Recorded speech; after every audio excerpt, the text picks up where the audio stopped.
All right, let's jump right in. Today we're diving deep, way deep into The Matrix. Sounds good to me. Our listener shared a fascinating essay with us, The Matrix, a philosophical inquiry into reality and freedom. Oh, yeah, I remember reading that one. It really gets you thinking, doesn't it? It does. The author, Raj Guru, explores why this film, which came out over 2 decades ago, still has such a hold on us. Like, why are we still so captivated by it? Yeah, it's wild. Like, it just keeps making us question what's real, you know? Absolutely. Yeah. And the essay dives right into that, asking us right off the bat, what if everything we think is real is just a super sophisticated computer simulation? Whoa. Yeah, It's like, yeah. how would we even know, right? I mean, with all the advancements we've made in VR and AR, it's getting harder and harder to tell the difference between the physical and digital. Exactly. What happens when those lines disappear completely? Like, is that where we're headed? I don't know, but it's a question worth asking for sure. And this essay kind of acts as a guide through the philosophical landscape of The Matrix, especially this whole idea of a simulated reality. Right, like it breaks down that central idea of the movie, the idea that we could be plugged into a simulation so real that we don't even suspect it. And it makes you think about those scenes where humans are literally batteries powering this dystopian machine world. Ugh, yeah, that's a pretty disturbing image. Totally. It's a metaphor, right? Yeah. For how we can be exploited by systems of control, even in our own world. Oh, absolutely. And the essay points out the psychological impact of like, what if you found out your entire world was a fabrication? All your memories, everything, just poof. Yeah, that would be an existential crisis for sure. But what gets me is the ambiguity around the machine's motives. Why even create the Matrix? Is it just about control, or is there something more to it? Right. Like, are they just cold calculating machines, or do they like maybe think they're doing something good for humanity? Chilling thought. It adds another layer to the film's message. It's not just humans versus machines. It's about consciousness, power, and control. Absolutely. And that brings us to one of the most relevant aspects of The Matrix for our world today, how it shows technology as a double-edged sword. Right. It's like, on the one hand, it's used to oppress, like by the machines, to keep humanity trapped in the Matrix. But on the other hand, it's also what the rebels use to fight back. Exactly. Think about how much we rely on technology. It connects us, informs us, entertains us. But it can also be used to manipulate, to watch us, you know? The Matrix really makes us confront that duality. Is it empowering us or enslaving us? It's a great point, and the essay brings up something interesting. Maybe it's not about rejecting technology, but about being mindful of how it's used, like who's really benefiting from it. Yeah, that's key. Think about algorithms and data collection and all those targeted ads we see. Are we really in control of our choices? It can feel kind of creepy sometimes. It really can. But I think it makes you wonder, can we reclaim our agency? Can we use technology in a way that actually benefits us instead of eroding our freedom? Yeah, I think that's the challenge, right? To find a balance, to use technology wisely and not let it control us. The Matrix gives us a framework for thinking about all of this, for questioning the role of technology in our lives. Absolutely. And the essay doesn't shy away from the film's political and social messages either.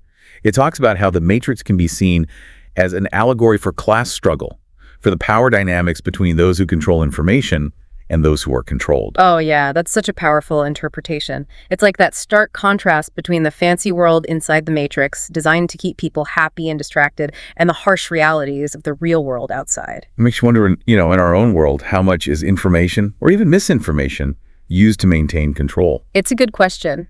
The essay also touches on the idea of consumerism, how our desires for comfort and instant gratification can keep us trapped in a system that maybe isn't working for us. Right. Like we're sold this idea of freedom, but at the same time, our real autonomy is slowly being chipped away. It is. All the advertising, the pressure to buy things, the way our data is collected, it's all very Matrix-like when you think about it. It really is. This deep dive is already making me question everything. Me too. And we're just getting started. I know, right? We've just scratched the surface. There's so much more to uncover. Can't wait. I'm ready to keep going down this rabbit hole. Me too. Back again for more Matrix talk. Last time, things got pretty mind-bending, huh? We were really starting to peel back those layers, that whole concept of a simulated reality, the technology angle, even how the movie tackles consumerism. Definitely made you think, right? And in this part, the essay we're looking at dives into something pretty wild, psychoanalytic interpretations of the film. What do you make of all that? It might seem out there at first, but using psychology to analyze stories, like even characters, can be super revealing. The essay focuses on Jungian archetypes as a way to understand the folks in the Matrix. Jungian archetypes. For those of us who, haven't studied psychology. Oh, right. Well, there are these universal patterns and images that Jung believed are kind of embedded in everyone's psyche. They represent basic human experiences, motivations, personality stuff. Think of them like recurring characters, but in the big story of humanity itself. Okay, that makes more sense. Yeah. So how do those archetypes show up in the Matrix? Well, like the essay points out, Agent Smith, right? Always wanting control, trying to absorb everything into himself. He's a classic example of the shadow archetype. Shadow. That sounds kind of ominous. It can be. It represents our dark side, the stuff we try to hide or deny about ourselves, our fears, our anger, anything we think is unacceptable. So Agent Smith is like, what, the embodiment of Neo's own inner darkness, like the stuff he has to deal with to reach his full potential? Exactly. It's like this battle between good and evil, but happening inside Neo himself. Whoa, that's deep. So what about the other characters? How do they fit into this Jungian thing? Let's see. Trinity. She's a great example of the anima archetype. That's the feminine principle, all about intuition, compassion, connecting with the unconscious. So she represents like Neo's inner wisdom, guiding him, helping him balance out his masculine energy with a feminine perspective. You got it. She's way more than just a love interest. She's vital to his growth, psychologically and spiritually. I see that now. And then, of course, we have Morpheus. He's the mentor, right? Guiding Neo along, so he'd be the wise old man. Totally. He represents all that wisdom, knowledge, the guiding force. He helps Neo see past those Matrix illusions and wake up to who he really is. And these archetypes are everywhere. It's like seeing the movie with new eyes. But the essay takes it even further with Lacanian psychoanalysis, which seems even more complicated. Lacanian stuff can get dense, but the essay uses it to explain how the film explores, consciousness, identity, all that. It suggests that the Matrix itself can be seen as the symbolic order. Whoa, hold on. Symbolic order. Need a translation on that one. Think of it like the system, right? Language, laws, social norms, everything that shapes how we see the world. It's the framework we use to make sense of things, even to define ourselves. So the symbolic order is kind of like the Matrix, an artificial thing that limits us and makes our reality. You got it. And wanting to break free from that, wanting to experience the real, that's like yearning for the imaginary order. Okay, another new term. What's that one all about? Imagine this state of wholeness, like before language, before society's structures kind of split us apart. Pure being. No symbols or concepts getting in the way. So it was like missing a simpler way of being before we got all conditioned by rules and expectations. Exactly. It's that longing for something true, something beyond the artificial stuff, beyond the Matrix or the symbolic order in this case. Man, that's heavy. But if we're talking about real, where does that fit in? The world outside the Matrix, where the rebels are, all that. Ah, good question. That's where the real comes in from the Lacanian perspective. It's what's beyond our grasp, the raw truth we can't fully represent or understand. So the real is like the ultimate red pill moment, like waking up to a reality that just shatters all your illusions. Precisely. It's exactly what Neo experiences. He unplugs and bam! He faces the harshness of that world where things are uncertain, survival's a struggle. He has to confront the limits of what he thought he knew, how fragile things really are. Right. The real is traumatic, but it also kickstarts true awakening, this deeper understanding of everything. This is really making me rethink the Matrix. So many layers we're uncovering. That's what I love about this film. It's action-packed, it's philosophical, it's a psychological trip, all in one. And speaking of journeys, the essay makes this point about the Matrix being a story about stories. Like the power of narratives, how they shape what we believe. It's a meta-narrative, right? That classic hero's journey structure. But it's about waking up, rebelling, searching for truth. And it's not just rehashing old stuff. It's like turning those tropes upside down, making us question the stories we tell ourselves about the world. Exactly. It makes you think about the power storytelling has, not just in movies, but in life itself. How we make sense of things. It's like the Matrix is saying we create our own realities. Yeah. Based on the stories we choose to believe. Boom. Right on. But something we don't talk about enough with The Matrix is the music. Oh man, the music. There you go. So iconic. It's more than just background noise, right? It sets the mood, amps up the emotion, even adds to the themes. Totally. The essay gets into how the music reflects those themes. like that pulsating techno stuff, perfect for the digital world, all that energy and artificiality. It's like the Matrix's own heartbeat, constantly reminding you it's a simulation. Right, and then you get those moments of beautiful, almost haunting classical music. It hints at something beyond the digital, something transcendent. Yeah, it's like a glimpse of the real, that beauty and complexity existing outside the Matrix. And don't forget about that industrial rock that kicks in during the action. Yeah, that's the sound of rebellion, fighting back, reclaiming freedom. You got it. Music is another way to tell the story, to grab your emotions, to make you feel it all. Like it's speaking its own language, deeper than words can go. Exactly. It shows how powerful music can be when it comes to storytelling, how it connects us to the film. It's incredible how much went into The Matrix, all the thought, all the artistry, truly groundbreaking. But the essay goes beyond the movie itself. It talks about how it's impacted society, like how we understand technology, surveillance, even reality itself. Yeah, Matrix has gone way beyond just being a movie. It's like this cultural phenomenon. It's given us a new way to talk about the world, you know? It has. Like, how often do we say red pill or the Matrix in regular conversation? Those ideas have become part of how we think. It shows how powerful this film is, how it taps into something deep within us, those anxieties and hopes we have as the world keeps changing so fast. And those anxieties, they've gotten even stronger with social media, AI, the metaverse. All that's blurring the lines between what's real and what's virtual even more. It's crazy. The Matrix feels even more relevant now than when it first came out. It's like this guide to understanding what's possible and what's dangerous as our world gets more digital. It's like it predicted all this stuff, the challenges we face with technology taking over more and more of our lives. It's a cautionary tale, for sure, but it also pushes us to do something. The Matrix is like this challenge to question the systems around us, the technology we use, even the stories we tell ourselves. It reminds us we have a choice. We can just go along with whatever's presented to us, or we can fight for something real, something that sets us free. Powerful stuff, and it's more relevant now than ever. But we've gone deep here. My brain's buzzing with all these ideas. Yeah. Ready for a breather before we tackle the last part. All right, we're back, ready to wrap up our Matrix deep dive. And man, we've covered some serious ground. I know, right? It's amazing how much there is to unpack in this film. And this essay really brings some of the more subtle stuff to the surface, like the connection between art and reality. Oh yeah, we were just starting to get into that at the end of the last part. It's wild how the Matrix itself is a work of art, right? It messes with our perceptions, just like the Matrix does to the characters in the film. It's totally self-aware. Yeah. A meta-narrative that uses storytelling to make you think about, well, storytelling itself. And it goes even deeper, doesn't it? It does. Think about the visuals, right? The cinematography, the sound design, all that stuff.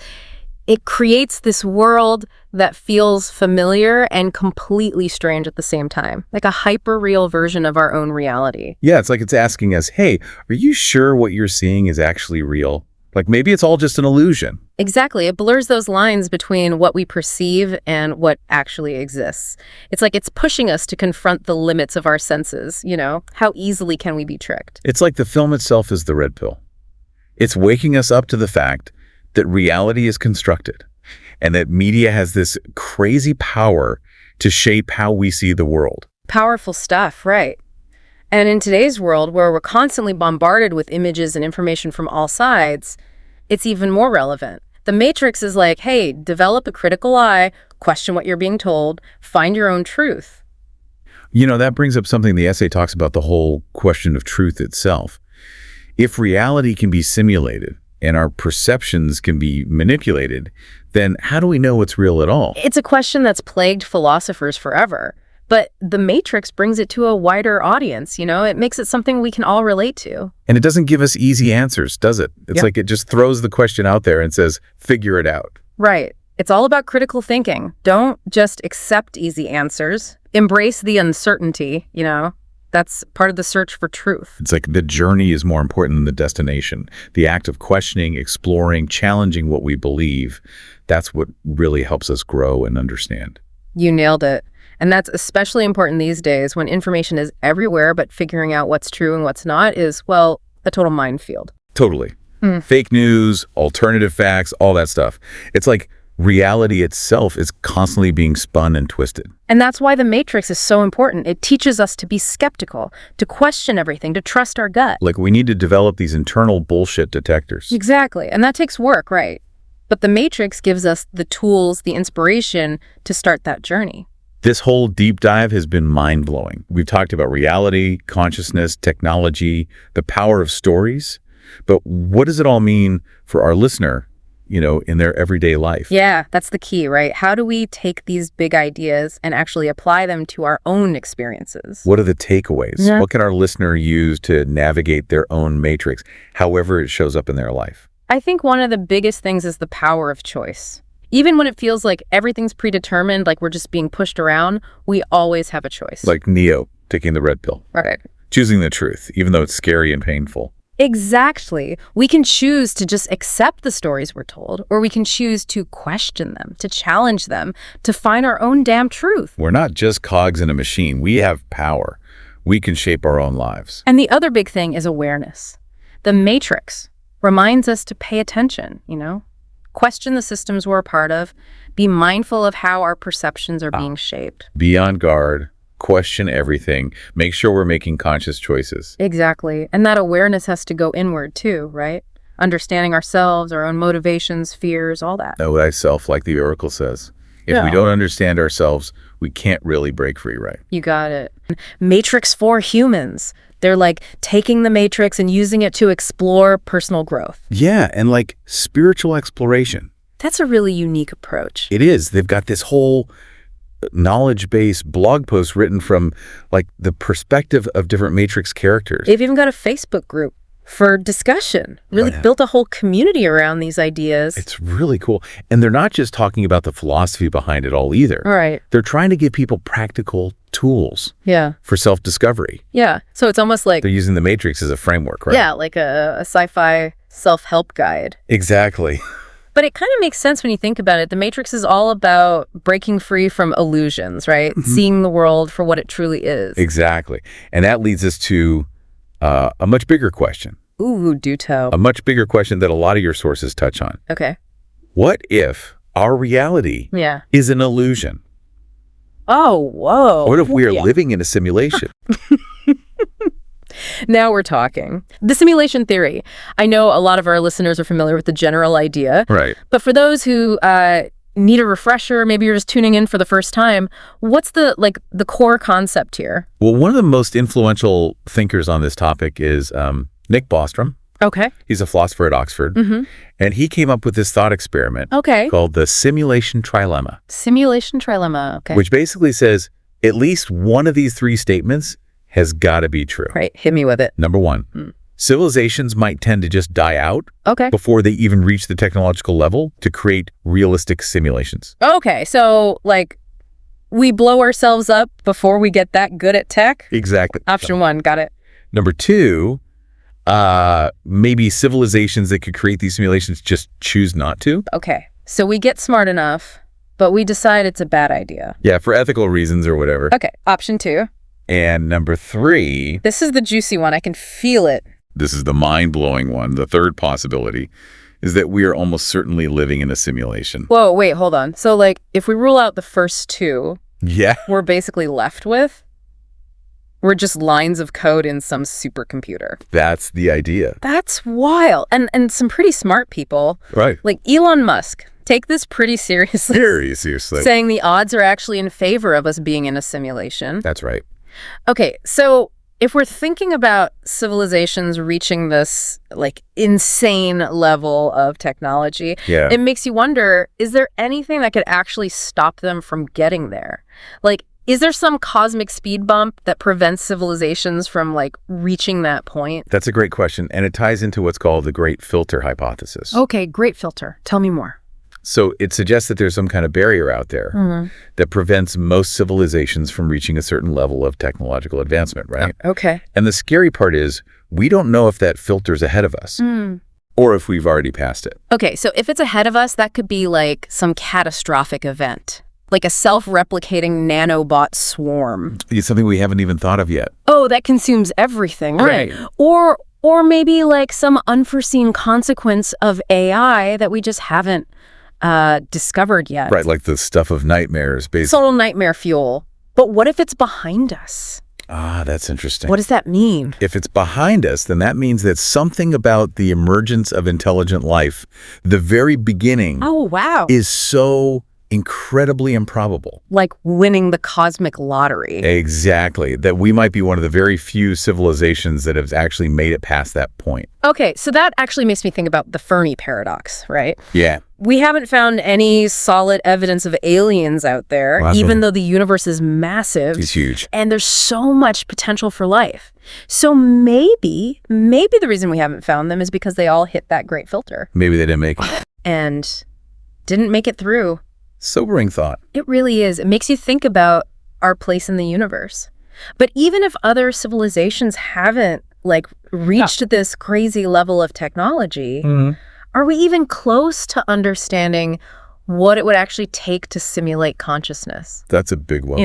How do you program feelings, Right. sensations, Subjective experience. the experience of being alive, into a computer? Yeah, it's like trying to capture lightning in a bottle. Yeah. Even if we could perfectly recreate how a brain reacts to different things, Yeah. would that actually create real consciousness?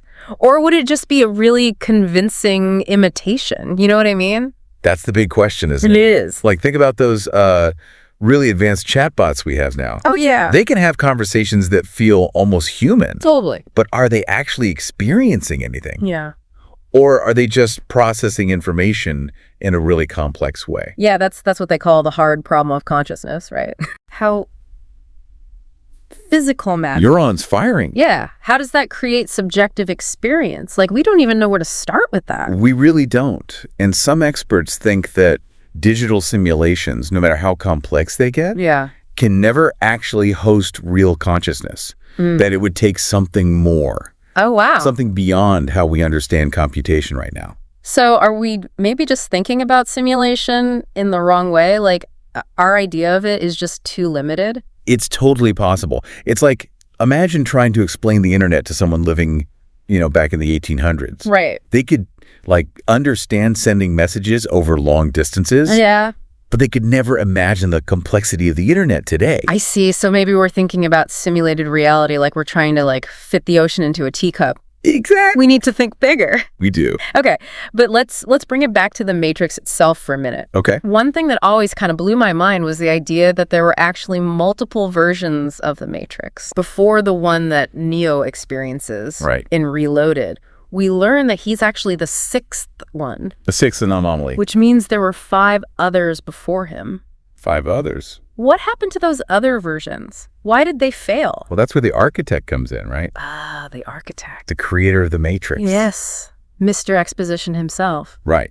And he reveals that the very first version of the Matrix was actually a utopia, A perfect world. a perfect world. But humans rejected it. They did. It turns out humans need A little spice. a little Sweeter suffering. friction. Yeah, a little struggle to actually make life meaningful, So paradise was just too boring. apparently. And even after they tweaked the formula a bit, the next few versions Yeah. still weren't stable. Oh, interesting. And that's where the Oracle enters the picture. The Oracle. Yeah. She always seemed like more than just a cookie-baking fortune teller to me. Oh, yeah. She's much more than that. What was her real role in all of this? So the Oracle is actually a program, right? And she's designed to understand human choice Oh, wow. and use that to create a more stable matrix. Interesting. So, she gives humans the illusion of free will, Exactly. which makes them more likely to just accept the simulation. It's pretty clever, really. That's brilliant. So she's kind of the key to making the whole Matrix work. Yeah, you could say that. But why bother with the whole one prophecy and this cycle of destruction and rebirth with Zion? Right. Why all the drama? Well, that's where it gets really interesting. Okay. The one, this anomaly, who can, see the code of the matrix, bend the rules. Yeah.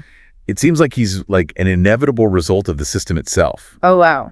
So every time the one shows up, Yeah. it creates instability, Okay. a threat to the matrix's existence. So it's like the machines are playing this cosmic game of chess. Yeah, there's a game. Using the oracle and this one prophecy to maintain control. Even though it all seems super chaotic. It's wild. But speaking of chaos, Yes. let's move on to some of the weirder stuff. Like glitches, those programs that live outside the system. The exiles. The exiles. And the mysterious train man. Oh, yeah, the train man. This is where things get really strange. And one of the YouTube videos you sent, GameSpot Universe, has some pretty mind-bending theories about all this. Buckle up. Get ready for a wild ride. Okay, so, glitches. GameSpot Universe suggests that, like, those stories about ghosts and vampires, maybe they're not just folklore. What if they're remnants of old code, like from previous versions of the Matrix? Ooh, that's interesting. It's a really cool idea. Imagine, like, the architect constantly refining the Matrix, Right. discarding programs that, no longer serve a purpose. So they're like digital ghosts. Yeah, digital ghosts haunting the edges of the Matrix. That's kind of creepy when you think about it. Reminds me of those exiles we see, the programs that choose to live outside the system. Right, reject the rules of the Matrix But completely. they're like digital refugees living off the grid. Exactly. And speaking of exiles, we can't forget the Merovingian. Oh, the Merovingian? That guy always creeped me out. Yeah, he's a fascinating character. Yeah. That smooth-talking, power-hungry program. He always seemed like he knew way more than he was letting on. Right. And there's this theory that suggests he's actually connected to an older version of the Matrix. Really?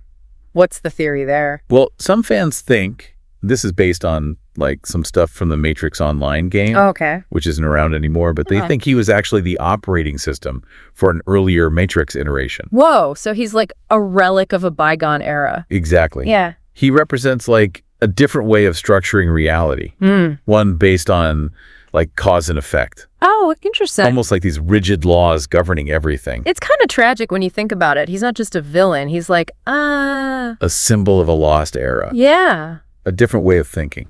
Okay, but then there's the Train Man, Oh, yeah, the Train Man. this mysterious figure who controls Mobile Avenue. Right, which is like this hidden pathway between the Matrix and the real world. Yeah, what exactly is Mobile Avenue? It's like a secret back door into the Matrix, but who built it and why? That's a great question. GameSpot Universe speculates that it was originally designed by the machines Okay. as a way for them to, like, enter the Matrix during its early development stages. So like a developer back door almost? Exactly. But it was later abandoned. But the Train Man still operates it. He does, which is fascinating, right? It's like he's running a digital underground railroad, Yeah. smuggling programs, maybe even humans. Between worlds, yeah. What are the theories about, like, his motives? Well, some people think he's a rogue program, Okay. working independently of both the machines and the humans. Yeah, so he's got his own agenda. Maybe, yeah. Others think he might be, like, helping exiles avoid deletion, Oh. or Yeah. giving people in the real world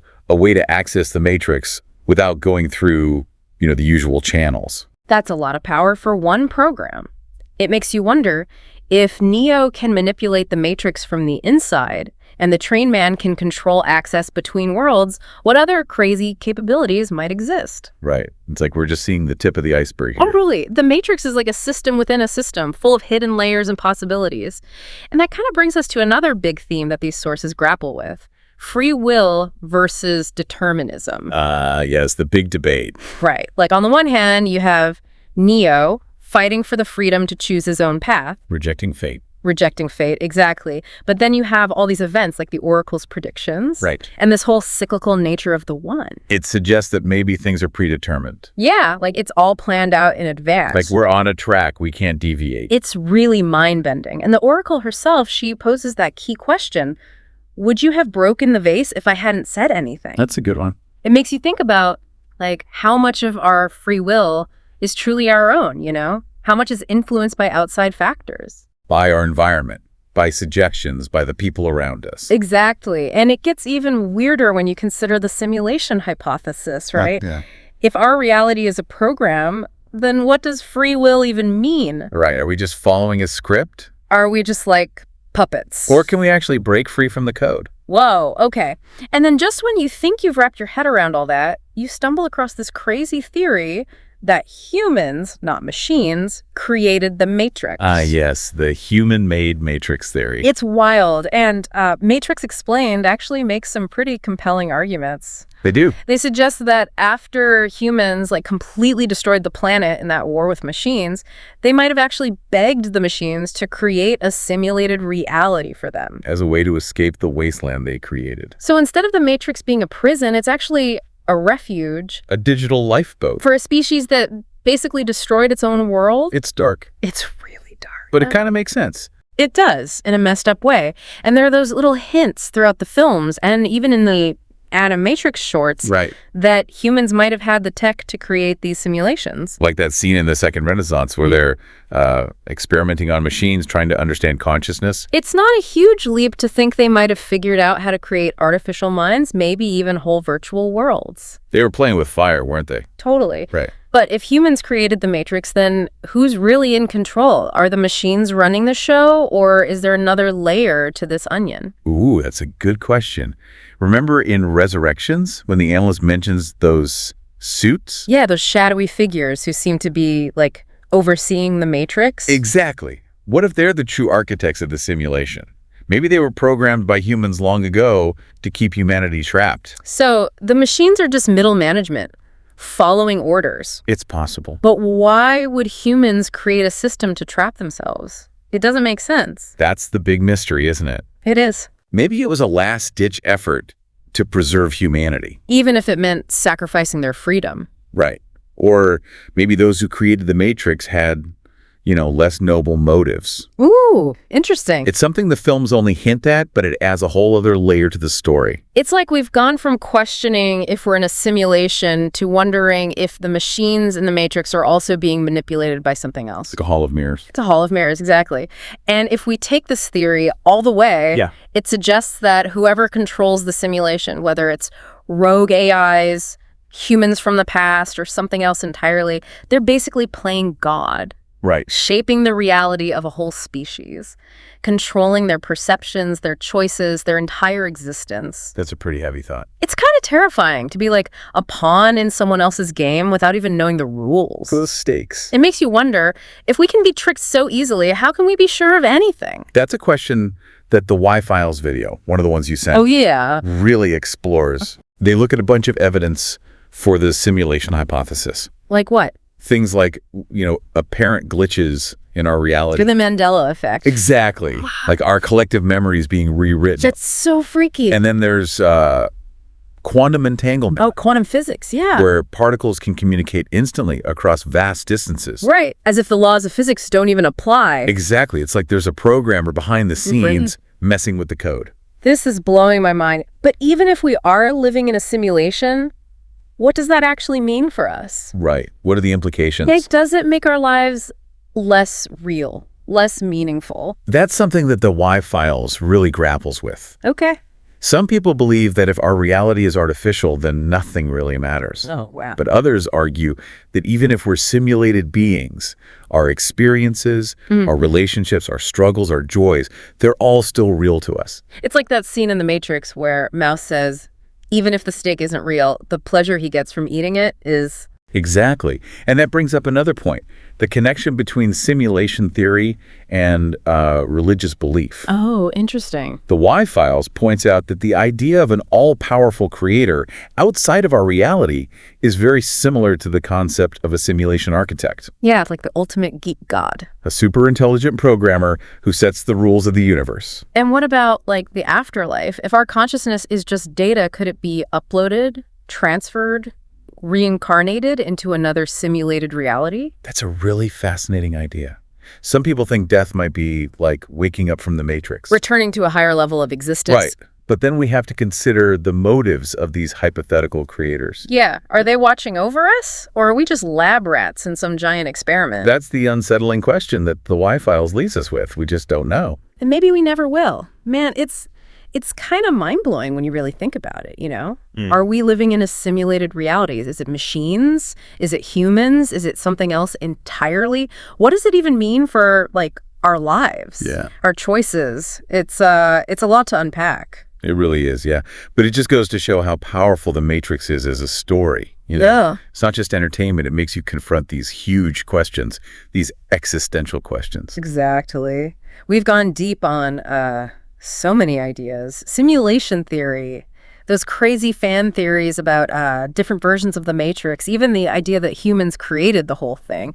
I mean, where do we even begin to summarize all this? What stands out to you after this deep dive? I think for me, what's really striking is how all these sources, even though they're focused on a fictional world, connect to these very real anxieties we have about technology. Oh, absolutely. Like, it's almost like a cautionary tale, isn't it? It is, yeah. It shows us what could happen if technology gets so advanced that we can't even tell what's real anymore. I mean, think about it. We're already surrounded by technology that shapes how we see the world and how we make decisions, right?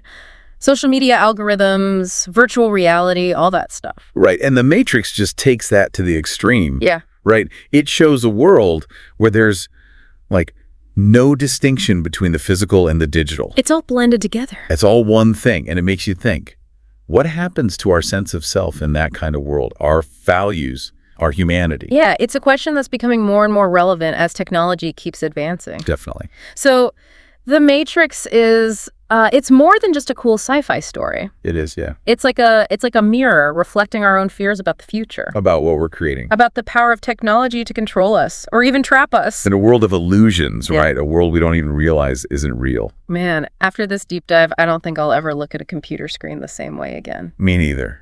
Or even reality itself. It's been a wild ride for sure, with all these mind-bending ideas and these unsettling questions. But that's what makes it so great. The best deep dives are the ones that leave you thinking and questioning long after they're over. So to everyone listening out there, what resonated with you? What are you still wondering about? Keep questioning, keep exploring. And hey, remember, the red pill is always an option.